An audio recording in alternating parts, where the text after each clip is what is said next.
নমস্কার। রাজ্যের সমস্ত পার্শ্ব শিক্ষক শিক্ষিকাদের অভিনন্দন জানানোর মতন কোনো জায়গা নেই, তার কারণ সব সেক্টরে মাইনে বেড়েছে, পার্শ্ব শিক্ষকদের 1 টাকাও মাইনে বাড়েনি।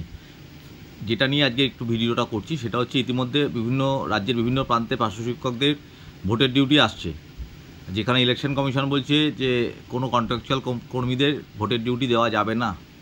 এবং ইলেকশনের যে গাইডলাইন আছে, আমি এটা বার করে দেখলাম গুগলে, সেখানেও কিন্তু লেখা আছে কন্ট্রাকচুয়াল ও অঙ্গনওয়াড়ি কর্মীদের ভোটের কাজে দেওয়া যাবে না।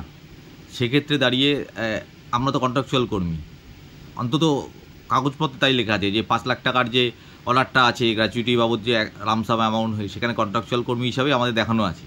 অথচ যখন কন্ট্রাকচুয়াল গ্রুপ সি গ্রুপ ডিদের মাইনে বৃদ্ধির অর্ডার ঘোষণা হয়, সেখানে কিন্তু তখন কন্ট্রাকচুয়াল কর্মী হিসাবে যে অভিজ্ঞতার ভিত্তি তাদের যে মাইনে দেওয়া হয়, সেটা আমাদের ক্ষেত্রে দেওয়া হয় না। তাহলে কখন আমরা কন্ট্রাকচুয়াল কর্মী, কখনো আমরা আবার ভোটের সময় স্থায়ী কর্মী?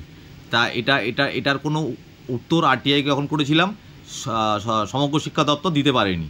ঠিক আছে, তাহলে এই মুহূর্তে দাঁড়িয়ে অনেকেই বলছেন যে আপনারা এটা চেষ্টা করুন যাতে ভোটের ডিউটি না পড়ে। তার কারণ ভোটের ডিউটি করতে গিয়ে আপনি যদি মারা যান, তাহলে আপনার টাকাটা আদৌ পাবেন কি না আপনার পরিবার কোনো গ্যারান্টি নেই। কারণ তখন নির্বাচন কমিশন টাকা দিতে, বা যদি ইন্স্যুরেন্স করে দেয়, সেই কোম্পানি বলবে এরা তো কন্ট্রাকচুয়াল কর্মী, কন্ট্রাকচুয়াল কর্মীতে তো ভোটের ডিউটিতে পাঠানোর কথা নয়, কেন পাঠিয়েছেন? তখন সেই দায় ঠেলাঠেলি, যেরকম মাইনের ক্ষেত্রে অবস্থা, কেন্দ্র বলছে রাজ্য জানে, রাজ্য বলছে কেন্দ্র জানে, আপনি মরলেও কিন্তু তখন আপনার পরিবারকে সেই দায় ঠেলাঠেলির পর্যায়ে পড়তে হবে।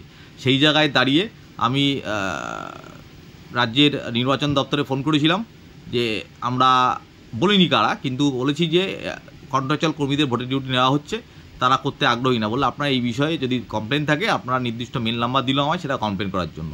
এবার আপনারা বলুন যে কমপ্লেনটা করবো কিনা, বা ফার্দার এই বিষয়ে এগোবো কিনা। কারণ আমাদের তো সব বিষয়েই সমস্যা, এগুলোও সমস্যা, পিছলেও সমস্যা। ঘরে বসে ফেসবুক হোয়াটসঅ্যাপে অনেক কথা বলেন, যারা কাজ করে তারা গালাগালি খায়। সেই জন্যে আমি একটা ছোট্ট ভিডিও করে আপনাদের এটা দিলাম। এবার আপনারা মোটামুটি মতামত দিন, তাহলে সেই অনুযায়ী মেলটা করব, তারপর যা ব্যবস্থা করার চেষ্টা করব। নমস্কার।